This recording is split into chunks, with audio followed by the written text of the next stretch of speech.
Quiero agradecer al Señor su gracia y su amor que todo este tiempo, eh, esta etapa de mi vida, eh, me ha rodeado. Me siento bendecido por el Señor, siento su gracia, siento su amor y su misericordia sobre mi vida y sobre la vida de toda mi casa. Y quería compartirlo, quería decir esto, que Dios ha sido bueno conmigo. Y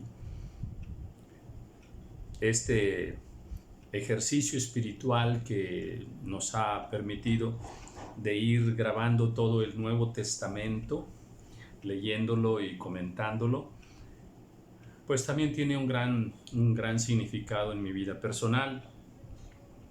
Y siento la guianza del Señor, la guianza de su Espíritu, en cada momento, en todo esto que vamos compartiendo. Y agradezco al Señor esta bondad que ha tenido para con mi vida. Tengo el propósito de todos estos estudios del Nuevo Testamento, de ordenarlos, de acomodarlos bien, de tal manera que pues la persona que quiera leer junto con nosotros y aprender juntos, pues no batalle mucho, que esté más ordenado.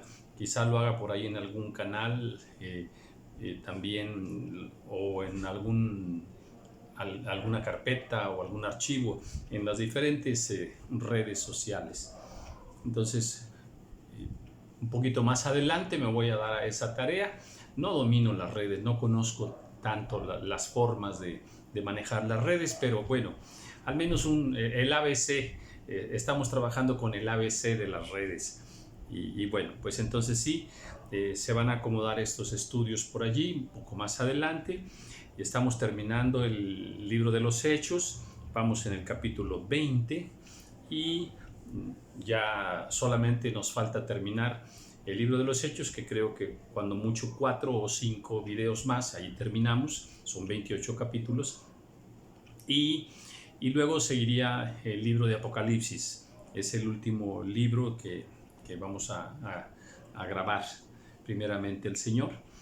Y bueno, pues estábamos leyendo sobre Pablo cuando llega por allá en este tercer viaje misionero de pueblo en pueblo, ¿verdad? Y bueno, pues y de problema en problema, porque siempre hay problemas, ¿verdad? Vimos cómo por allá llegó y dice pues que ya había otros judíos ahí acechándolo, ¿verdad? Y dice, ahora pues, dice el 22, eso ya lo vimos en el video anterior, ligado yo en espíritu voy a Jerusalén sin saber lo que allá me ha de acontecer, salvo que el Espíritu Santo por todas las ciudades me da testimonio diciendo que me esperan prisiones y tribulaciones. O sea, Pablo dice que el Espíritu Santo lo está llevando a Jerusalén y llega a un pueblo y ahí alguien le da palabra y le dice, el Espíritu te dice, Pablo, que te esperan prisiones allá en Jerusalén.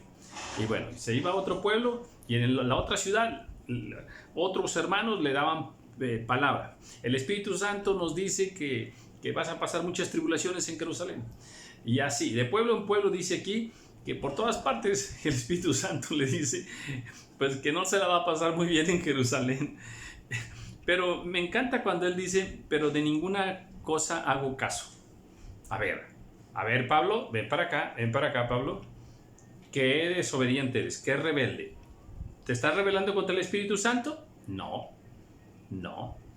Fíjese que el Espíritu Santo no le dice que no vaya, no le está prohibiendo que vaya a Jerusalén. Mire, en el capítulo 16, allá sí dice que el Espíritu Santo, ¿verdad? En el versículo 6, dice que el Espíritu Santo le prohibió hablar la palabra en Asia.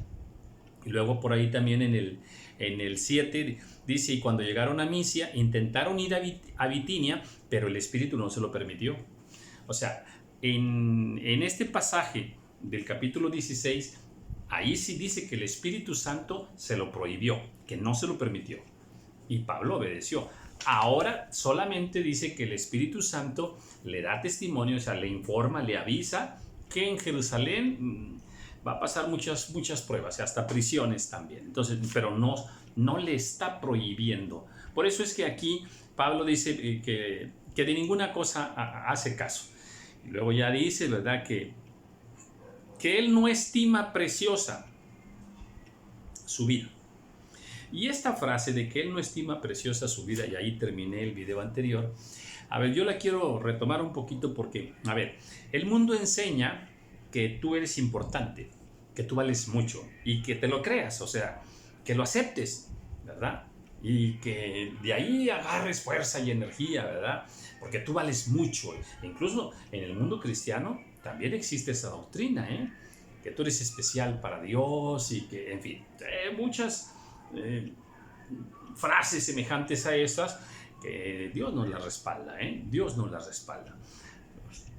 Yo no estoy diciendo que no somos hijos de Dios y que no tenemos un valor maravilloso delante de Dios. Eso es claro, pero de ahí a ponerlo en nuestra vida, en nuestra mente, en nuestro corazón, como una simiente, como una semilla de soberbia, porque mire, el mundo le enseña la autoestima. Esa es una doctrina humanista de los últimos tiempos. Y le ha caído muy bien a la gente, ¿no? Se enseña la autoestima. O sea, estímate mucho, valórate. ¿No le suena conocido eso? Bueno, pues eso es diabólico. Eso no pertenece al reino espiritual, al reino de Dios. Hay muchos versículos que nos enseñan lo contrario, ¿eh? Uno sencillo, por allá, Proverbios, dice que no te apoyes en tu propio poder. O sea, el mundo te enseña a que tengas confianza en ti mismo, ¿ok? Y la palabra del Señor nos enseña lo contrario. El mundo te enseña a que te valores mucho, ¿verdad? De tal manera que entras en vanidad y en soberbia, eres el número uno, eres lo mejor, tienes derecho a todo, en fin, esas cosas, ¿verdad? Pues eso no es lo que enseña la palabra del Señor. La palabra del Señor nos enseña a un desprendimiento total de sí mismos. Mire lo que está diciendo Pablo. Dice, ni estimo preciosa mi vida para mí mismo. Y así hay muchas escrituras, dichas por siervos del Señor, dichas por el Espíritu Santo, dichas por hombres que en su momento vivieron para Dios. Entonces, a ver, otra vez, eso de la autoestima y cosas semejantes a eso no es de Dios, no es de Dios. Todos tenemos un valor delante del Señor. Además dice que ninguno tenga más alto concepto de sí que el que debiera tener. Eso está escrito, o sea, sí tenemos un valor. Pero también dice la Escritura, acuérdense de esto, estimando cada uno a los demás como superiores a ti mismo. Otra vez, que los demás son superiores a ti. Eso está en la palabra del Señor y de eso no se quiere enseñar, ¿verdad? Entonces, bueno, yo me quedo con esta expresión de Pablo, ¿verdad? Entonces, tengamos mucho cuidado con el mundo porque enseña muchas cosas contrarias. Bien, vamos a continuar en el versículo 25. Y ahora he aquí, yo sé que ninguno de todos vosotros, entre quienes he pasado predicando el reino de Dios, verá más mi rostro. Qué tremenda noticia les está dando. Es la última vez que me ven. O sea, ya me voy y no me van a volver a ver más. ¿Sabe qué? Él ya sabía que su tiempo se estaba cumpliendo. Él ya sabía que el Señor le iba a recoger. Por tanto, yo os protesto en el día de hoy, estoy limpio de la sangre de todos, porque no he rehuido anunciaros todo el consejo de Dios. Por tanto, mirad por vosotros y por todo el rebaño en que el Espíritu Santo os ha puesto por obispos, para apacentar la iglesia del Señor, la cual Él ganó por su propia sangre. Les está recomendando que den su vida por el rebaño, que den su vida por las ovejas, ¿verdad? Que pastoreen bien, que sirvan al Señor sirviendo a los demás. Dice, porque yo sé que después de mi partida entrarán en medio de vosotros lobos rapaces que no perdonarán al rebaño. Esta es una expresión,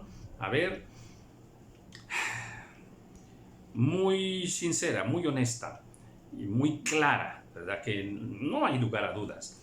Dice, después de que yo me vaya, entre ustedes, ¿verdad?, se van a filtrar, se van a meter hombres lobos rapaces, ¿verdad? Y no van a perdonar al rebaño. Entonces, cuando hay una persona como Pablo, cuando hay un pastor como Pablo, cuando hay un siervo, una sierva del Señor como este varón, ¿verdad? Así con esa entrega y con ese cuidado y ese fervor y esa pasión y ese amor por las ovejas, por la iglesia, los lobos no se acercan, pero tan pronto no está, se acercan los lobos. Así es como trabaja Satanás. Por tanto, velad, acordándoos que por 3 años, de noche y de día, no he cesado de amonestar con lágrimas a cada uno. Qué sensibilidad de Pablo, ¿eh? Qué sensibilidad. Y qué honestidad y qué integridad para poder decir esto. Acuérdense que he estado con ustedes y de día y de noche, ¿verdad? He compartido la palabra. O sea, lo decía con honestidad, de tal manera que ninguno le podría decir, ay, no es cierto, Pablo, no es cierto, eso que estás diciendo tú que de día y de noche y que con lágrimas, nunca te vimos ni siquiera. Bueno, Pablo estaba diciendo la verdad. Sí se había entregado de día y de noche y aún para amonestar. Dice que también para amonestar. Te lo subrayo, dice, no he cesado de amonestar, ¿Mm? Entonces los que tienen autoridad en el reino de Dios, tienen la autoridad también para amonestar.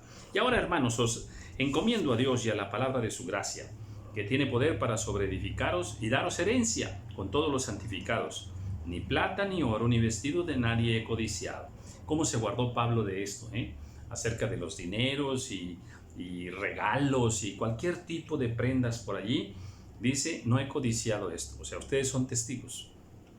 No le debo nada a nadie en ese aspecto, ¿verdad? Ninguno de ustedes me puede acusar de que abusé de mi posición de autoridad. Como apóstol abusé. No, nadie lo puede acusar de eso. Antes, vosotros sabéis que para lo que me ha sido necesario a mí, ay Dios, de este versículo, que estoy leyendo, ay Padre amado, yo estoy enamorado de este versículo.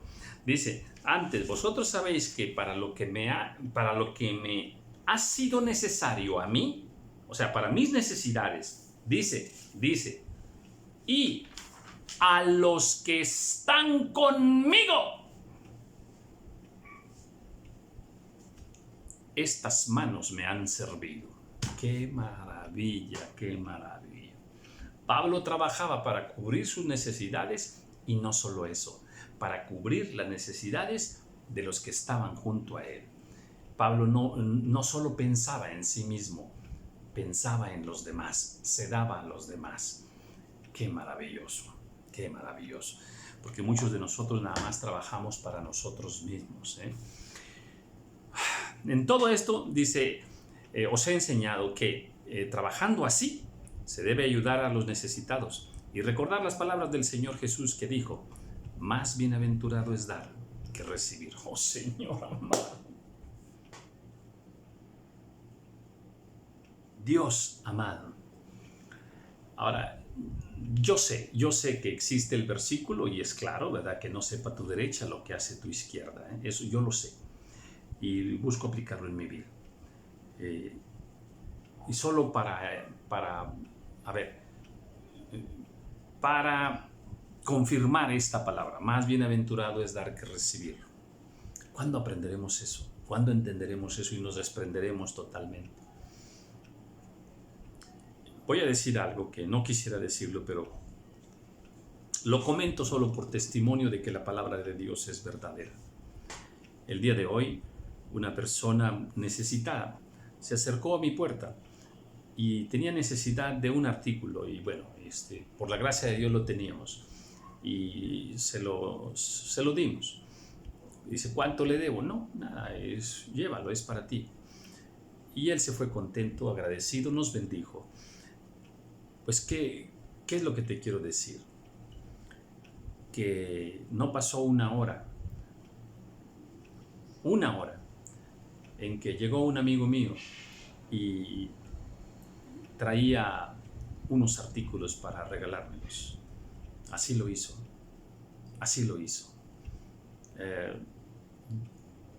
Conociendo al Señor, uno se conmueve con estas cosas, ¿verdad? La palabra de Dios es verdadera.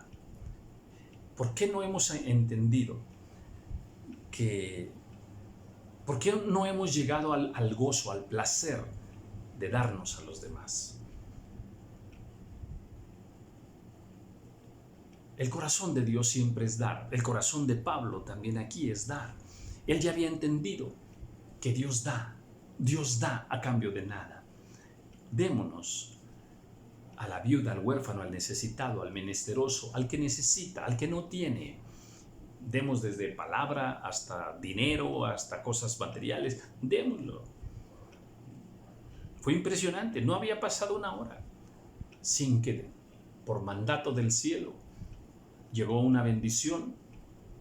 Y si se la cuantifico, nada más le diría que, pues yo creo que,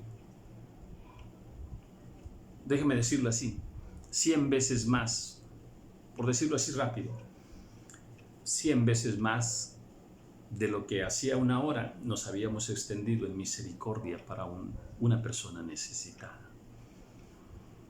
Y vuelvo a subrayar, sé que la Escritura nos enseña que no sepa tu izquierda lo que hace tu derecha. Eso lo sé.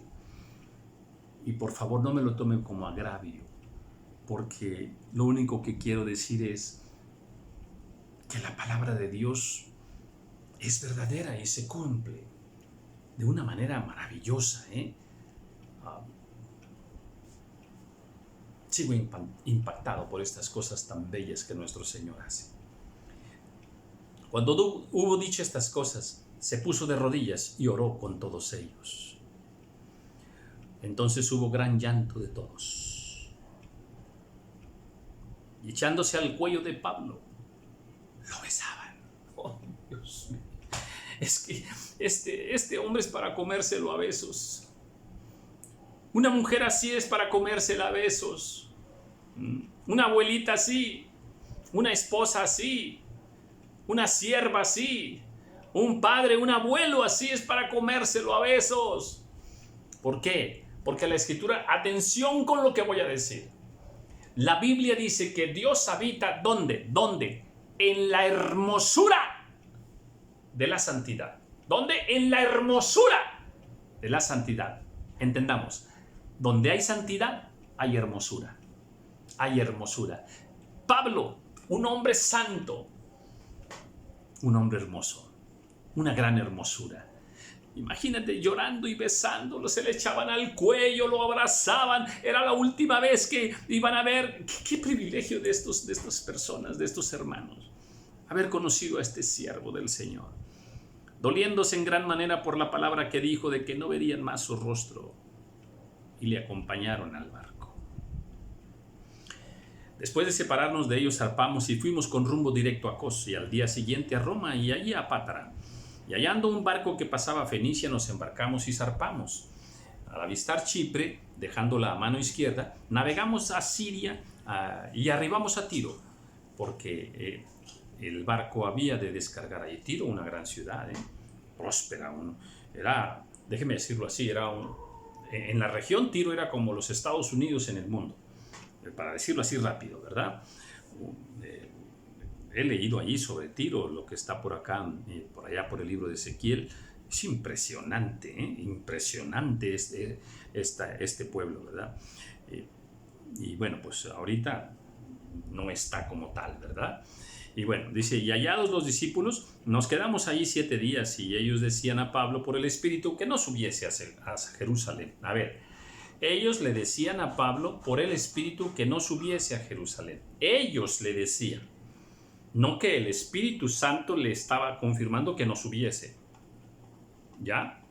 ¿Ok? Ahora, fíjese bien. ¿Cómo tomó Pablo eso? Dice, y cumplidos aquellos días salimos acompañándonos todos, con sus mujeres e hijos, hasta fuera de la ciudad, y puestos de rodillas en la playa, oramos. Él estuvo todavía ahí, no subió en ese momento, estuvo unos días y después ya se encaminó a Jerusalén.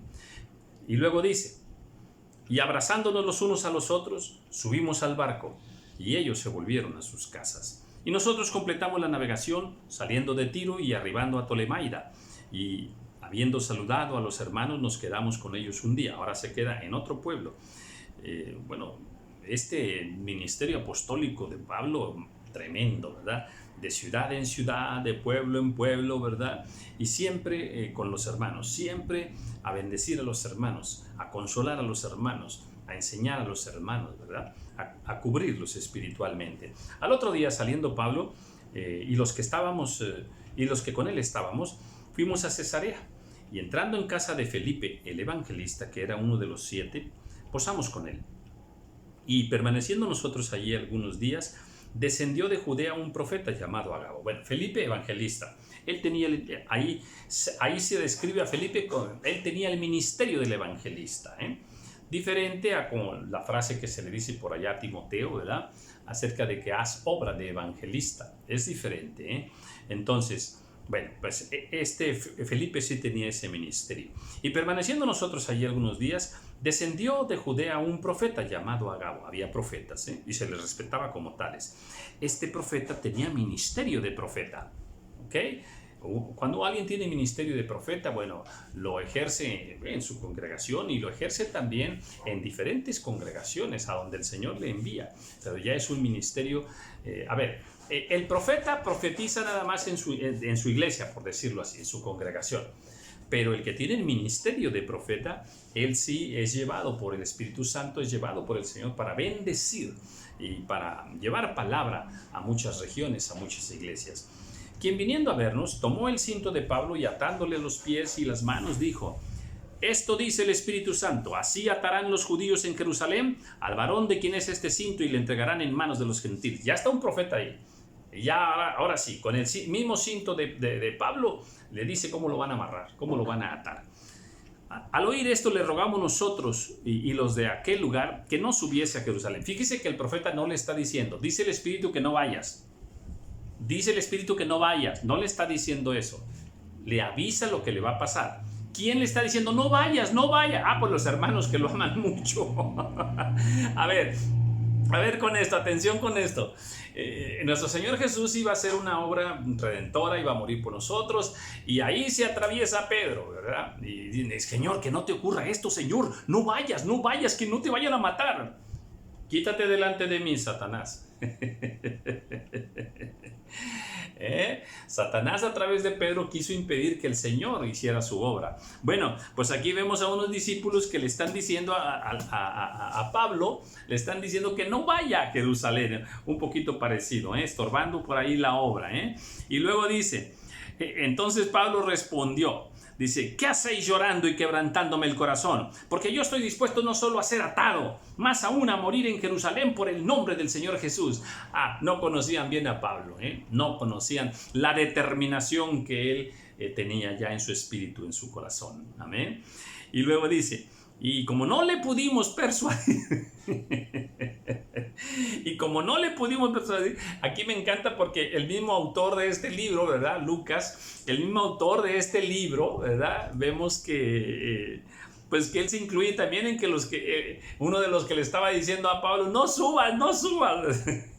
Dice: y como no le pudimos persuadir, desistimos, diciendo: hágase la voluntad del Señor.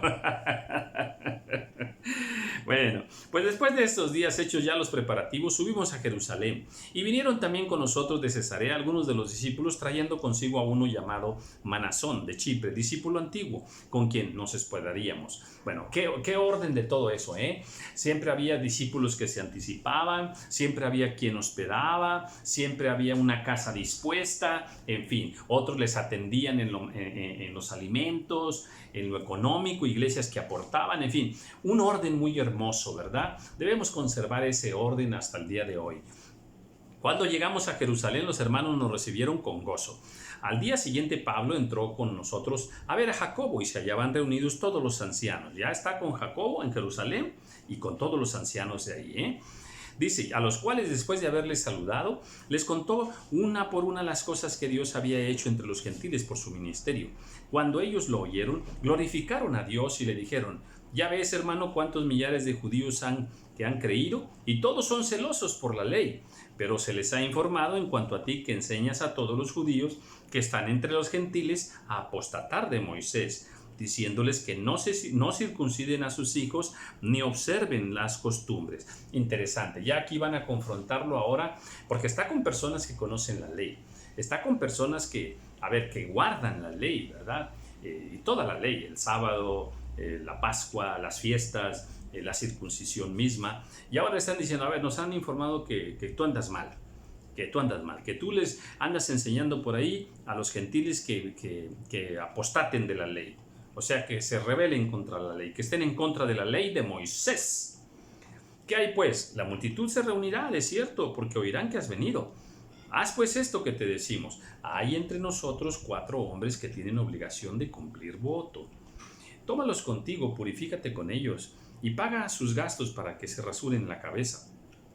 Y esto estaba por allá ordenado, por allá en Números capítulo 6.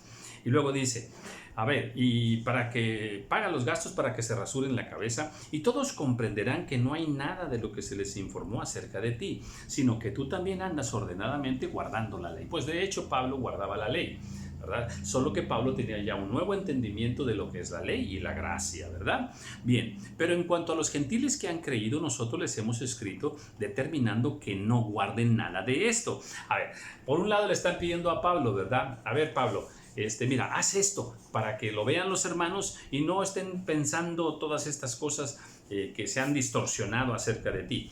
Bueno, y entonces, y ahora dicen, los mismos que le están diciendo a Pablo, ahora le dicen, mira, porque nosotros les escribimos a los gentiles que no guarden toda la ley. Fíjate nada más, aquí está. Dice, pero en cuanto a los gentiles que han creído, nosotros les hemos escrito determinando que no guarden nada de esto. Esto ocurrió en el capítulo 15 del libro de los Hechos, ¿verdad? Dice, solamente que se abstengan de lo sacrificado a los ídolos, de sangre, de ahogado y de fornicación. Lo expliqué en su momento. Entonces Pablo tomó consigo a aquellos hombres y al día siguiente, habiéndose purificado con ellos, entró en el templo para anunciar el cumplimiento de los días de la purificación, cuando había de presentarse la ofrenda por cada uno de ellos. Bueno, Pablo entonces fue obediente, ¿verdad? En esto pues no había, ninguna transgresión de los principios de Cristo, de las enseñanzas de Cristo para con la ley. O sea, no había nada en desorden, ¿verdad? Entonces Pablo lo hizo de buena manera. Pero cuando estaban para cumplirse los 7 días, unos judíos de Asia, al verle en el templo, alborotaron a toda la multitud y le echaron mano. Otra vez. Ahora se empieza a cumplir lo que el Espíritu Santo dijo que iba a ocurrir, ¿verdad? Dice, dando voces, varones israelitas, ayúdenos. Este es el hombre que por todas partes enseña a todos contra el pueblo la ley y este lugar, y el templo, ¿verdad? Y dice, y además de esto ha metido a griegos en el templo y ha profanado este santo lugar. Bueno, ellos todavía estaban con un concepto anterior, ¿verdad? Recordemos que pues a Pablo el Señor le dijo que pues ya no llamara común e inmundo, ¿verdad? A los hombres que no pertenecían en el pueblo de Dios, ¿verdad? Y luego dice, voy ahora en el versículo 29. Dice, porque antes había visto con él en la ciudad a Trófimo de Éfeso, a quien pensaban que Pablo había metido en el templo. Así que toda la ciudad se conmovió y se agolpó el pueblo. Apoderándose de Pablo, lo arrastraron fuera del templo e inmediatamente cerraron las puertas. Bueno, las aventuras de Pablo, hermoso. Dice, y procurando ellos matarle, se le avisó al tribuno de la compañía que toda la ciudad de Jerusalén estaba alborotada. Pues allá viene ahora sí el tribuno, ¿verdad? Con toda su compañía, todos sus soldados. Tomando luego soldados y centuriones, corrió a ellos. Y cuando ellos vieron al tribuno y a los soldados, dejaron de golpear a Pablo. Ya lo traían a cachetadas, a patadas, a pedradas, ¿verdad? Entonces, llegando el tribuno, dice, bueno, pues le prendió y le mandó atar con 2 cadenas. Y preguntó quién era y qué había hecho, ¿verdad? Pues había un alboroto ahí de los judíos. Entre ellos estaba el alboroto, ¿verdad? Pues ya llega ahí este tribuno, ¿verdad? Con todos los soldados y pone el orden, ¿verdad? Recordemos que ese lugar estaba gobernado por los romanos, ¿verdad? Dice, entre la multitud unos gritaban una cosa y otros otra. Y como no podía entender nada de cierto a causa del alboroto, pues le mandó llevar a la fortaleza. O sea, enciérrenlo, porque aquí no se les entiende nada a estos. Pues sí, una multitud enardecida, ¿verdad? Porque la muchedumbre del pueblo venía detrás gritando, ¡muera! ¡Muera! ¡Muera! Tremendo todo esto que le ocurría a este maravilloso varón de Dios. Cuando comenzaron a meter a Pablo en la fortaleza, dijo al tribuno, ¿se me permite decirte algo? Y él dijo, ¿sabes griego? ¿No eres tú aquel egipcio que levantó una sedición antes de estos días y sacó al desierto los 4000 sicarios? Entonces dijo Pablo, yo de cierto soy hombre judío de Tarso, ciudadano de una ciudad no insignificante, de Cilicia, pero te ruego que me permitas hablar al pueblo. Y cuando él se lo permitió, Pablo, estando en pie en las gradas, hizo señal con la mano y hecho gran silencio, habló en lengua hebrea, diciendo, ¡wow! ¡Wow! ¡Qué hermoso momento! Un hombre preparado, un hombre inteligente, un hombre guiado por el Espíritu Santo, un hombre sabio, un hombre prudente, amén. Y bueno, pues a la manera que maneja todas estas circunstancias, ahí se puede ver. Cuando conviene hablar en una lengua, habla en esa lengua. Cuando conviene hablar en otra lengua, habla en otra lengua. Amén. Y esto es moverse con sabiduría. Y aquí vemos, por ejemplo, algo lindo, algo lindo. Ya llevan a Pablo y lo llevan para la cárcel, pero me encanta cuando él habla. Lo primero que dice, ¿se me permite decirte algo? ¿Qué frase? ¿Se me permite decirte algo? ¿Se da cuenta? La humildad. ¿Se da cuenta la reverencia y el respeto que él tenía? ¿Se me permite? O sea, lo está suplicando, lo está pidiendo de favor. Eso no ocurre con muchos siervos de Dios en este tiempo, que se creen con la autoridad de amenazar, con la autoridad de juzgar, con la autoridad de imponer criterios religiosos, aún para las cuestiones de Estado, para las cuestiones sociales, y debemos ser cuidadosos, ¿verdad? Esta frase, ¿se me permite decirte algo? O sea, le está pidiendo un permiso. Eso no lo hace cualquiera, Y después vuelve de nuevo, ¿verdad? Cuando le dice, te ruego, en el versículo 39, te ruego que me permitas hablar al pueblo. Te ruego que me permitas hablar al pueblo. No está exigiendo, no está exigiendo. Sabe que tiene autoridad en el reino de Dios, pero él no exige, él espera en Dios. ¿No les parece esto una gran enseñanza para nosotros? Apliquémosla en el reino de Dios, pero también apliquémosla en nuestro día a día, dando testimonio así de la presencia del Señor, la presencia de Cristo en nuestras vidas. Paz a vosotros.